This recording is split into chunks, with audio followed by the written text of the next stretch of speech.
Aku percaya akan Roh Kudus, Gereja Kristus yang kudus, persekutuan para kudus, pengampunan dosa, kebangkitan badan, kehidupan yang kekal.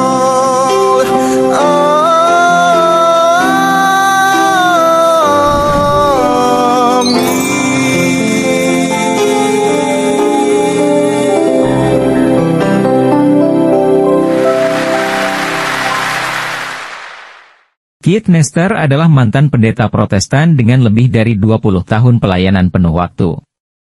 Keith melayani di gereja-gereja United Methodist, Assemblies of God, dan Evangelical dalam berbagai macam jabatan dan pelayanan. Pada tahun 2017, setelah proses pertimbangan yang panjang selama 20 tahun, Keith mengundurkan diri dari posisi pelayanan penuh waktunya dan bergabung dengan Gereja Katolik. Pada bulan Oktober 2018, Keith merasakan panggilan Tuhan untuk menulis buku tentang seperti apa kehidupan bagi para mualaf Protestan ke Gereja Katolik ini di tahun pertama mereka. The Convert's Guide to Roman Catholicism, Your First Year in the Church adalah buku yang ditulisnya terkait pandangan yang realistis dan membumi tentang transisi, rintangan, kegembiraan, dan tantangan yang dihadapi para mualaf Protestan ke Katolik di tahun pertama mereka di gereja yang didirikan Kristus ini. Keith berharap buku ini akan membantu orang-orang yang melakukan transisi ke gereja Katolik untuk tidak hanya bertahan hidup, tetapi juga berkembang di rumah baru mereka. Sebagai Direktur Eksekutif Down to Earth Ministries, Keith terus menggunakan karunia berkhotbahnya untuk berbicara di gereja dan acara-acara tentang iman, teologi, dan perjalanannya menuju Katolik. Keith juga membuat konten di YouTube dan podcastnya, Catholic Feedback. Di waktu luangnya, Keith senang mengendarai motor Harley-nya, menghabiskan waktu bersama keluarga dan teman-temannya. Keith dan istrinya Estelle memiliki 3 anak dewasa dan tinggal di Cedar Rapids, Iowa. Selamat menyaksikan kesaksian Keith NESTER. One of the most common objections to the practice of prayer to the saints, and especially to the Blessed Virgin Mary, is, well, how can they hear our prayers? Especially Mary. People say, well, there's no way that Mary could even hear our prayers anyway. And the following reasons are often cited. Number one, they'll say, well, she's dead in the ground, so Mary can't hear your prayers. Number two, they'll say, well, she's in heaven, but she can't possibly hear us. And sometimes I'll hear them say that, well, she isn't God, so how could she possibly hear and understand all these prayers coming at her at once? So my question is usually, well, which one of these is this? Because oftentimes I get all of these objections at once. They all can't be true. But before I dig into this, let me ask one important question. Where is the scriptural teaching that says this? I want chapter and verse that says Mary is dead in the ground, or that she is in heaven but can't hear our prayers, or that she's in heaven and can hear our prayers, but they have to be one at a time. You might think I'm being ridiculous, but this is the type of stuff that I hear all the time from people. Show me chapter and verse that says this specific thing or that specific thing. But when I ask the same question, they accuse me of being ridiculous. So if we can agree that there is nothing in Scripture that explicitly says that Mary cannot hear our prayers, then let's deal with another objection. She can hear our prayers, but it's a sin to ask for her intercession. Again, this is a problem for people because this objection acknowledges that Mary can hear our prayers, but it doesn't specify how many she can hear or how that works, but that it's somehow a sin because in the book of Deuteronomy, it says so. In chapter 18, verse 10, we read this: "There shall not be found among you anyone who burns his son or his daughter as an offering. Anyone who practices divination, or tells fortunes, or interprets omens, or a sorcerer, or a charmer, or a medium, or a necromancer, or one who inquires of the dead." Now, we recognize this is a different issue, but applying this verse to praying to Mary or the saints acknowledges that it is at least possible, which invalidates the other objections that it doesn't even work. Do you see what I'm getting at here? So let's get after this. Let's talk about these one at a time. How can Mary hear our prayers? If your first objection is that she's dead in the ground, first, we as Catholics, we don't believe that. But even if her body was in the ground, do we not believe that her soul would be in heaven? Are people seriously suggesting that Jesus' own mother, who was called full of grace, is not in heaven, at least in terms of her soul?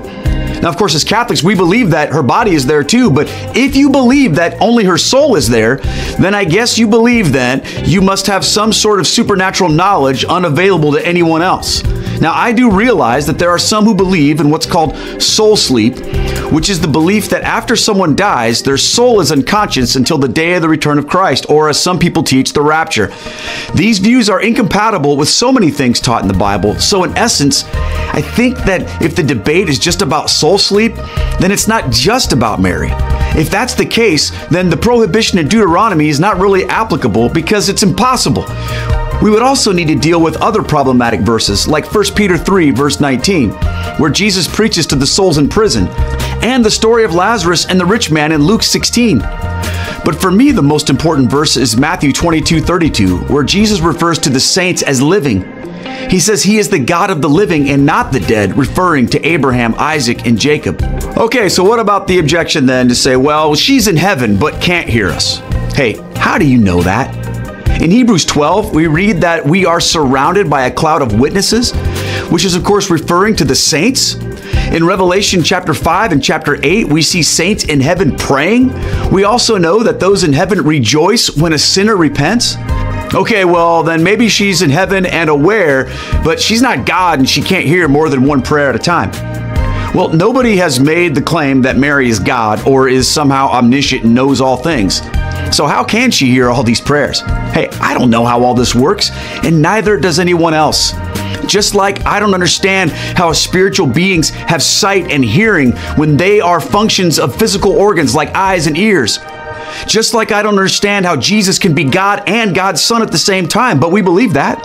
Just like a lot of things that we understand to be miraculous or beyond our capacity to grasp, because like St. Paul says, we see through a glass dimly now, but when we see Christ, we shall know fully. Look, I don't understand how St. Peter could know that Ananias and Sapphira were lying to him about the land they sold in Acts chapter 5, except to say that the Holy Spirit made it possible. And that's exactly the answer to this objection about the saints in heaven hearing our prayers. God makes it possible. Now, is that enough for you? Well, I think it better be. See, I always find it interesting when people resort to naturalistic, atheistic arguments when they're arguing against Catholicism. But at the same time, as Christians, they claim to be believers in all sorts of things that violate these same principles, like the resurrection of Jesus, or that St. Paul could raise someone from the dead, like in Acts chapter 20, or that Peter could walk on water. The answer is the same, my friends. God makes it happen. And if that's offensive to you, then that's your deal. But don't pretend that your lack of faith and understanding means that something the church teaches based on Scripture isn't true. Now, before we end this, let me address objection number 4 that agrees that Mary can hear our prayers, but that it's somehow sinful because it violates God's command to not inquire of the dead. Cards on the table here. In my opinion, this is actually the strongest argument against the idea of asking for the intercession of the saints. And I'll tell you why.